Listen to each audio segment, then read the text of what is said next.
We've had 3 referendums recently, one on marriage equality for same-sex couples, one on removing the ban on abortion, and one on removing the ban on blasphemy. And we've won those by pretty comfortable margins, by about a 2-to-1 margin.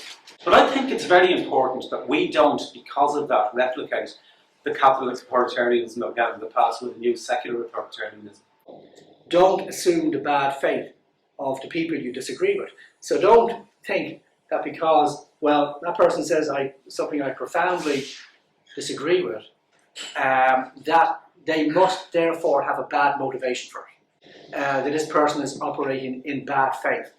I mean, I think a basic starting point must be to assume the good faith of the other person. And then maybe you'll discover later they're operating in bad faith, that they're just a complete stirrer, all right? But don't start off with that assumption. I think it's easy to respect someone else's views when their views don't threaten your rights.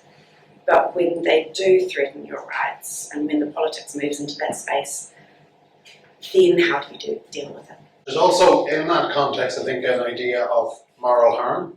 So it's not about kind of abstract debates between people. Sometimes impacts of debates have a real strong impact on the individual, and they play out in many social issues that we see and research that we hear about. As a liberal Christian minister, the thing that concerns me is, within my context, is what I would call illiberal liberalism, where people of a liberal persuasion actually are unwilling to engage, are unwilling to take the side of maybe conservatives when they are being discriminated against. I wonder whether corporations and capitalism itself is often sort of even feeding this whole thing. Social media companies feeding this polarization on social issues because it prevents workers from uniting on class issues. My name is Boyd Slater. I represent Northern Ireland Humanists. I think what everybody said is quite interesting. But the challenge I have with some of the things that you just said yourself there are that these things that are affecting people's rights and that people on the left would maybe stand up for or shout out about are impacting people day and daily. One of the implications, I think, was that the majority shouldn't, as it were, dictate and restrict the possibility for the minority views to be expressed. So a sort of a avoidance of the dictatorship of the majority. I'm wondering whether you'd like to comment on something which has occurred to me recently quite a few times, which could be described as a dictatorship of minorities. I'm Nick Park, I'm the director of the Evangelical Alliance in the Republic. I think it actually hinders dialogue whenever we make the assumption that only one side is interested in rights or moral harm.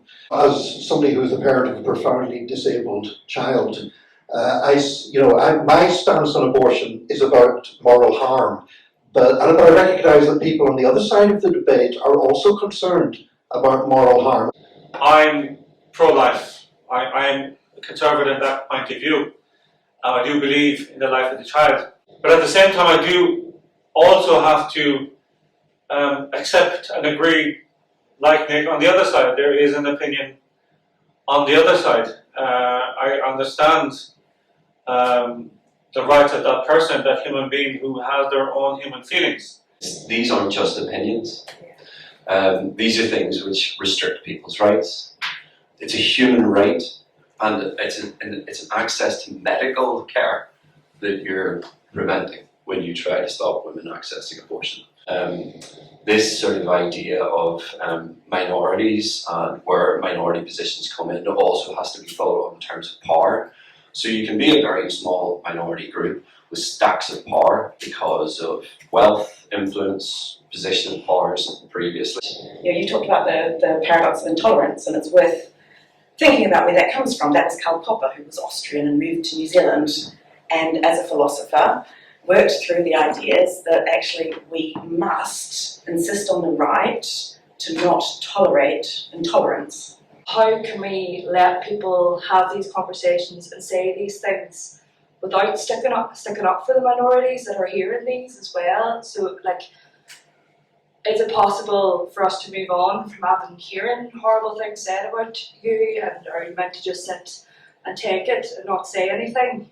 Or do we actually stand up for these people during the debate and let them know that they are heard, that they shouldn't have had to hear that? In the evening of the, let's call it the abortion referendum in the Republic, Leah Varadkar spoke to those who were disappointed with the referendum result, and basically the pro-life community.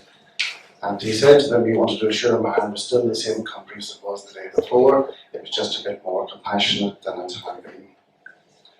And many people in the pro-life community come from that perspective, saw that as an insult being presented as virtuous or almost a compliment. You do suggest that maybe Ireland's a better place now than it was in the 1980s. But I would ask, is sort of human happiness any greater then, or now than it was then? The level of suicide, the level of general unhappiness, the level of marriage breakdown, the level of many aspects of society, the level of maybe not recognising the humanity of the unborn. Some of these things have actually changed quite to the detriment of our community. More and more people today base their opinion on a subject based on whether it's right or left, and that determines their view on any particular subject. And the more that we can actually base our opinions on whether something is right or wrong, rather than right or left, the more hope there is for us as a society. The trouble is with the media today, certain ideas are described as liberal, and if something's liberal, then it has to be automatically good. And if you don't agree with it, then that means that you are bad. Whereas I think there should be another way of looking at things. Looking at, as someone has already said, what is the sum of what is best for people?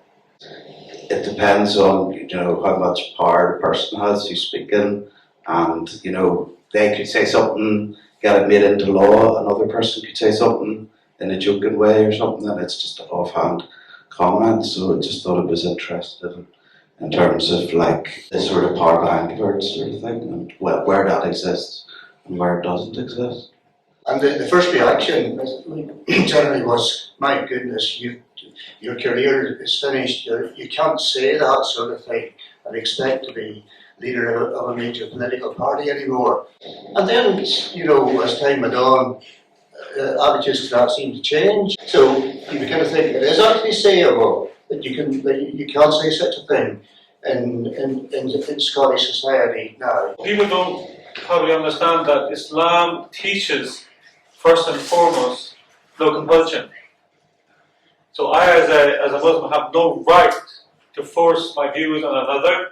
I have no right to compel anyone in any shape and form. And that's something I really would like the people in Northern Ireland and the people in the Republic of Ireland to understand. That's what I've been saying for so many years, that it's a faith that's not allowed to do that. People on both sides of the debate think, well, you're attacking human rights. No, you're attacking human rights. And so a good example of that is obviously abortion. Now what's the answer to that? In my opinion, the answer is politics.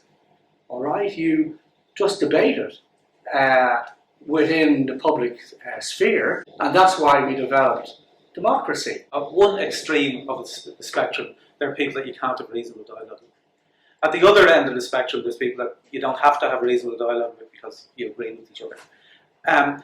But I think that there are more people in the middle ground that are capable of reasonable dialogue than you get the impression of from social media dialogue. And by and large, most people on most issues are good people promoting what they believe is right. Thank Michael and David for coming all the way up to talk to us at our festival, which my name is Peter O'Neill. I'm involved in the organisation of the festival, and many of the comments that particularly Michael has just alluded to really reflect why we set up this festival, the need to actually promote new ideas on culture, politics and activism, to get people in rooms like this where we see the colour of each other's eyes, not indulge in the sort of keyboard warrior that unfortunately a lot of our social media discourse has come to. And hopefully you'll join me now in applauding our speakers for coming.